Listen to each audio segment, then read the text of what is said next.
it's very sort of gay in the old sense of the word. Yeah. You know, she's very lively, a very fun person, very lively woman. I remember her long red hair. I remember her being sort of very good looking, as I say. Full of life, yeah. Julia encouraged John in whatever he wanted to do, but most of all, it was Julia's knowledge of popular American music that turned on John and his pals. Leela Harvey recalls John's first major musical influence.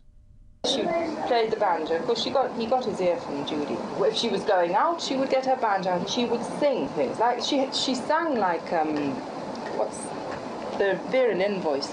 In early 1956, John and his friends Eric Griffiths, Len Gary, Colin Hanton, Pete Shotton, and Rod Murray got together and formed a skiffle group they called the Quarry Men. Named in honor of Quarry Bank Grammar School, the group played its first gig at the annual Empire Day celebrations on Rosebery Street. Meanwhile, having long since swapped the old trumpet his dad had given him for a guitar, Paul McCartney was making progress. Always the perfectionist, he practiced everywhere, in the lavatory, in the bathtub, on the bus, or even at school. Ivan Vaughan, an old schoolmate of John's, had recently met and befriended Paul McCartney. On June 15, 1956, the two boys went together to see the Quarrymen perform at an outdoor party at the Woolton Parish Church. For the first time anywhere, Paul McCartney recounts his initial meeting with John.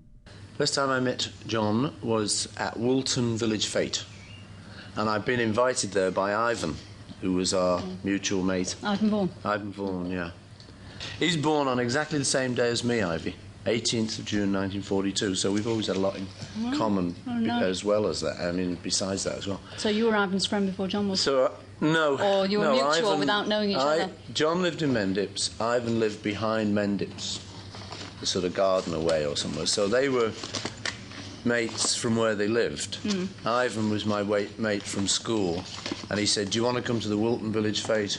You know, a couple of the lads are going to be there and stuff, and I'll take you.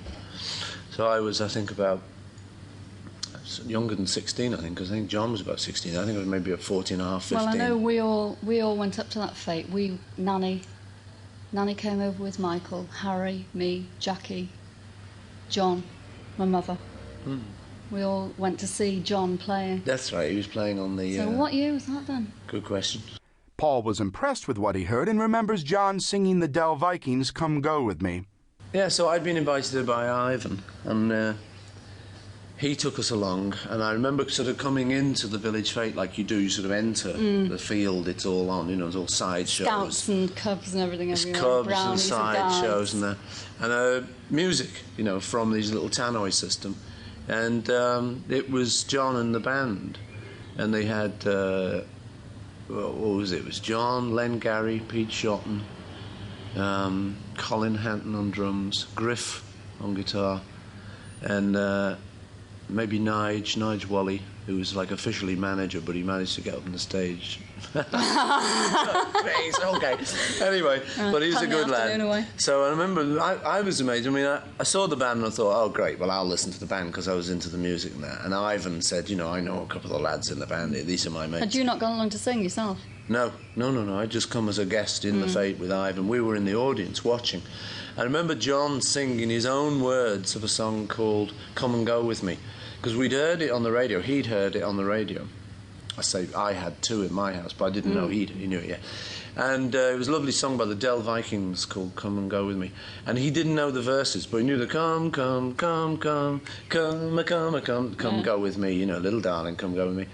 But so then you supplied the words. So he did, he did his own little words, which were good. They were like from blues things.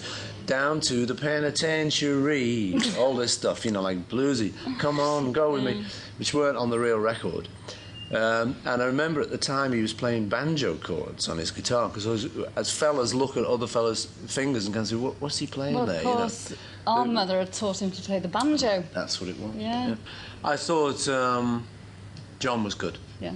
He was really the only outstanding member. All the rest slipped away. You know, the drummer was pretty good, actually, for what we knew. Then Cole Hanton was good. And he had some... See, this is one of the reasons I know they liked Cole, was I think he had the record Searching. Oh, yeah. And that was big currency, you see. And then afterwards, after they'd finished playing, Ive took us up to the church hall, just behind the church.